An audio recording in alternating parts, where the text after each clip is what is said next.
வணக்கம் சகோஸ், எல்லாருமே நல்லா இருக்கீங்கன்னு நினைக்கிறேன். நம்மளோட சேனல்ல டிஎன்பிஎஸ்சி குரூப் 1, 2, 2A, 4க்கான இம்பார்ட்டன்ட் பாயிண்ட்ஸ் எக்ஸ்பிளனேஷன் வீடியோஸ் தாங்க பார்த்துட்டு வரோம்.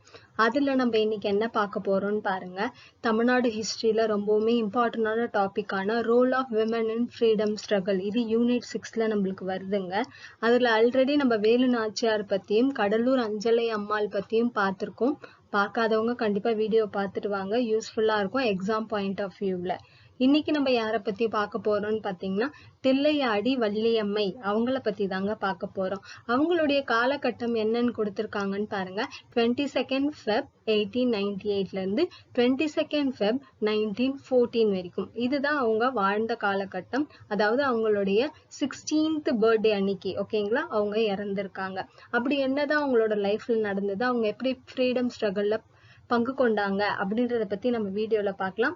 வாங்க வீடியோக்குள்ள போகலாம். அதுக்கு முன்னாடி நம்ம சேனலுக்கு ஒரு லைக் பண்ணிக்கோங்க, அதே மாதிரி சப்ஸ்கிரைப் பண்ணிட்டு ஆல் பட்டன் கொடுத்துக்கோங்க. அப்பதான் நம்ம சேனலோட growthக்கு யூஸ்ஃபுல்லா இருக்கும். தில்லையாடி வள்ளியம்மை, அவங்களோட ஏர்லி லைஃப் எப்படி இருந்தது? Tamil women activist who fought for the right of Indians living in South Africa and died at the age of 16. இது ரொம்பவுமே இம்பார்ட்டன்ட்ங்க. ஏன்னா இதுக்கு முன்னாடி பார்த்த ஃப்ரீடம் ஸ்ட்ரகிள் விமன் எல்லாருமே ஒரு 70 இயர்ஸ் அந்த மாதிரி வாழ்ந்திருக்காங்க.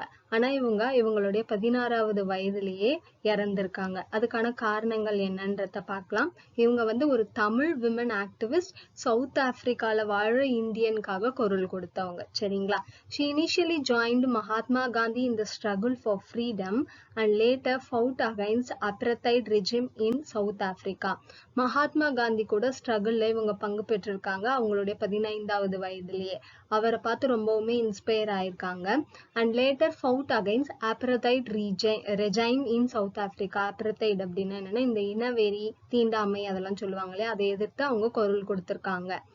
Gandhiji said that the girl Tillayadi Valliyamai was the one who first gave him the feeling of freedom. அதாவது இவங்கள பார்த்து இன்ஸ்பயர் ஆகி தான் காந்திஜி இப்ப இங்க 1913 இது நடக்கும். 1915க்கு அவர் இந்தியாவுக்கு அதுல இருந்து அவர் ஃப்ரீடம் மூவ்மெண்ட்டை ஸ்டார்ட் பண்ணியிருப்பார் இல்லையா. ஸோ அது இன்ஸ்பிரேஷன் யாருன்னு பாத்தீங்கன்னா தில்லையாடி வள்ளியம்மை. இந்த ஒரு பெண்ணாலதான் எனக்கு ஃப்ரீடம் பெறணும் அப்படின்ற ஒரு ஃபீலிங்கே வந்துச்சுன்னு சொல்லிட்டு காந்திஜியே சொல்லியிருப்பாரு. இதெல்லாம் ரொம்ப ரொம்ப இம்பார்ட்டன்ட்ங்க. சரி, இப்ப அவங்களோட டேட் ஆஃப் பர்த் அதெல்லாம் பார்க்கலாம். பார்ன் எப்ப சொல்றாங்கன்னா Feb 22, 1898 எங்கன்னா ஜோஹானஸ்பர்க், சவுத் ஆப்பிரிக்கால. இவங்க ஒரு தமிழ் பெண் தான். அதாவது அவங்க அப்பா அம்மா எல்லாம் தமிழ்நாட்டை சார்ந்தவங்க. வேலை விஷயமா அவங்க அங்க போன காரணத்தினால அவங்க அங்க பிறந்திருப்பாங்க அப்படின்னு சொல்லிட்டு சொல்றாங்க. இவங்களை பிறக்கும் போதே இவங்களோட பேர் வள்ளியம்மை தான். ஆனா இவங்களோட அம்மா ஊர் எதுன்னா Thillaiyadi.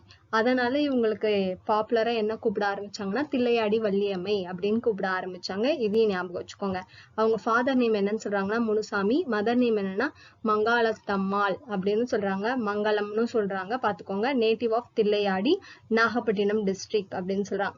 Family went to Johannesburg as a weaver to start business. அவங்க அப்பா ஒரு வீவர், நெசவு தொழில் செய்யறவரு. பிரிட்டிஷ் காலகட்டத்துல அவங்க சவுத் ஆப்பிரிக்காவுக்கு போயிட்டு இருப்பாங்க.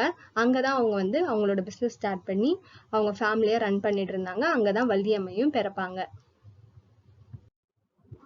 சோ சவுத் ஆப்பிரிக்கால என்ன மாதிரியான பிரச்சனைகள் எல்லாம் சந்திச்சாங்க அப்படின்றதுதான் நெக்ஸ்ட் கொடுத்திருக்காங்க. British stated that marriage should be performed in Christian churches and other perform marriages were invalid அப்படின்னு சொல்றாங்க. அதாவது கிறிஸ்டியன் முறைப்படி சர்ச்ல நடக்கிற திருமணம் மட்டும்தான் ஏற்றுக்கொள்ள முடியும், நீங்க ஹிந்துஸ் மாதிரி பண்ற திருமணத்தெல்லாம் நாங்க ஏத்துக்க மாட்டோம் அப்படின்னு சொல்லிட்டு இவங்க சொல்லியிருப்பாங்க. பிரிட்டிஷர்ஸ் சவுத் ஆப்பிரிக்கால சொல்லியிருப்பாங்க. So Indians under Gandhi protested against this. Gandhi லாயரா இருந்திருப்பாரு இல்லையா. சோ அதனால காந்திக்கு கீழே எல்லாருமே இதுக்கு அகைன்ஸ்டா ப்ரொடெஸ்ட் பண்ணுவாங்க. ஏன் ஹிந்துஸ்லாம் இந்து மாதிரி கல்யாணம் பண்ணிக்க கூடாதா, அதை எதுக்கு எதிர்க்கிறீங்க, அது ஏன் இன்வேலிடுன்னு சொல்றீங்கன்னு கிட்டத்தட்ட ஆயிரக்கணக்கான திருமணங்களை அவங்க ரத்து செஞ்சிருப்பாங்க. அதெல்லாம் எதிர்த்துதான் காந்தி தலைமையில இந்த ப்ரொடெஸ்ட் நடக்கும்னு சொல்றாங்க. There were also protests against tax imposed by government on Indians living in South Africa. இதுக்கான ப்ரொடெஸ்ட் மட்டும் இல்லாம இது கூட சேர்ந்து இப்ப சவுத் ஆப்பிரிக்கால வாழ்ற இந்தியனுக்கு மட்டும் நிறைய டாக்ஸ் கலெக்ட் பண்ணுவாங்க. அந்த மாதிரி ஏன் எங்க கிட்ட அதிகமான டாக்ஸ் கலெக்ட் பண்ணீங்கன்னு சொல்லிட்டு அதுக்கு அகைன்ஸ்டாவும் இவங்க ப்ரொடெஸ்ட் பண்ணுவாங்க. At the age of 15, நல்லா ஞாபகம் வச்சுக்கோங்க, at the age of 15, she along with her mother joined in women's protest march from Transvaal to Natal against discrimination of India. இந்தியன்ஸ்க்கு வந்து நிறைய டிஸ்கிரிமினேஷன் நடக்குதுல்ல, அதை எதிர்த்து அவங்களுடைய 15வது வயதிலேயே அவங்க வந்துட்டு அவங்க அம்மா கூட சேர்ந்து விமன் ப்ரொட்டஸ்ட் மார்ச்ல கலந்துப்பாங்க. ஃப்ரம் டிரான்ஸ்வால் டு நட்டால் நடைப்பயணம் வந்து அவங்க மேற்கொள்வாங்க. The protest was banned by government, so she was arrested and put in jail for 3 months. அந்த protest வந்து பிரிட்டிஷ் வந்து பண்ணக்கூடாதுன்னு சொல்லியிருப்பாங்க. ஆனா இதை எதிர்த்து பண்ணதுனால நிறைய பேரை அரெஸ்ட் பண்ணுவாங்க. அதுல தில்லையாடி வள்ளியம்மையும் அவங்க அரெஸ்ட் பண்ணுவாங்க. 3 மாசம் வந்து அவங்களுக்கு ஜெயில் தண்டனை கொடுப்பாங்க. சோ அவங்க ஜெயிலுக்கு போயிட்டாங்க. அதுக்கு முன்னாடி நடந்த ஒரு இன்சிடென்ட் தான் நம்மளுக்கு இங்க கொடுத்திருக்காங்க. என்னன்னு பாருங்க. Once someone had asked her, ஒருத்தர் வந்து அவங்க கிட்ட ஒரு கொஸ்டின் கேக்குறாரு. என்னன்னா, why don't you get people register and become South Africans instead of Indians? நீங்களாம் ஏன் இன்னும் இந்தியன்ஸாவே இருக்கீங்க? நீங்க வந்து சவுத் ஆப்பிரிக்கன்ஸா சேஞ்ச் ஆயிடலாம் இல்லையா? ஏன்னா India doesn't have a flag. What are you really fighting for? ஒரு நாடுக்கு வந்து ஒரு தேசிய கொடி கூட இல்ல, அப்புறம் எதுக்கு நீங்க ஃபைட் பண்றீங்க அப்படின்ற மாதிரி ஒருத்தர் கொஸ்டின் கேட்டிருப்பாரு. அது வந்து தில்லையாடி வள்ளியம்மைக்கு ரொம்பவுமே கஷ்டமாயிடும். உடனே அவங்க என்ன பண்ணுவாங்கன்னு பாத்தீங்கன்னா, she suddenly wiped off her saffron white green saree and replied, if having a flag is what would give form to India, then here it is, my flag, my motherland. உடனே அவங்க கிட்ட இருக்கிற saffron white green saree மேல அணிஞ்சுக்கிட்டு என்ன சொல்லிருக்காங்கன்னா, ஒரு தேசிய கொடி இருந்தாதான் இந்தியாவுக்கு ஒரு ஃபார்ம் கிடைக்கும் அப்படின்னா இதுதான் எங்களுடைய தேசிய கொடி, மை பிளாக் மை மதர்லேண்ட் அப்படின்னு சொல்லிட்டு அவங்க வந்து காமிச்சதா சொல்லியிருக்காங்க. Gandhi later designed the Indian flag with saffron, white and green. It is rumored that these were made up of Valliammai saree. Gandhi வந்து அதுக்கப்புறம் ட்ரைகலர் flag வந்து இது பண்ணிருப்பார் இல்லையா? ஆனா ரூமர் ஒண்ணு கிளப்பி விட்டாங்க. என்னன்னா, வள்ளியம்மை வந்து அப்ப சொன்னாங்க இல்லையா, எடுத்து இது பண்ணிக்கிட்டாங்களே, அதுல இருந்துதான் காந்தி வந்துட்டு இந்த இந்தியன் பிளாக வந்துட்டு இது பண்ணிருக்காரு அப்படின்னு சொல்லிட்டு இது ஜஸ்ட் ஒரு ரூமரா சொல்றாங்க. ஆனா வள்ளியம்மை வந்து அந்த மாதிரி பண்ணிருக்காங்க. ஓகேங்களா? In prison, she had undergone many tortures and affected by fever. பிரிசன்ல வந்து அவங்களுக்கு சரியான சாப்பாடு இல்ல, மண்ணு கல்லு கலந்துதான் சாப்பாடு கொடுத்தாங்க, நிறைய டார்ச்சர் பண்ணாங்க. அது மட்டும் இல்லாம அவங்களுக்கு ஒரு வைரல் ஃபீவர் வந்துருச்சு அப்படின்னு சொல்லிட்டு சொல்றாங்க. சோ இந்த வைரல் ஃபீவர் வந்ததுனால அங்க வந்து என்ன பண்ணிடுவாங்கன்னா, பிரிட்டிஷர்ஸே அவங்கள வந்து ரிலீஸ் பண்ணிடுவாங்க, நீங்க போங்கன்னு. ஆனா ஃபர்ஸ்ட் தில்லையாடி வள்ளியம்மை வந்து இல்ல, நான் போக மாட்டேன் அப்படின்னு வந்து அப்ஜெக்ட் பண்ணுவாங்க. அவங்க என்ன சொல்லுவாங்கன்னா, என் கூட வந்த எல்லாருமே நீங்க ரிலீஸ் பண்ணுங்க, அப்பதான் நானும் வெளியே போவேன் அப்படின்ட்டு.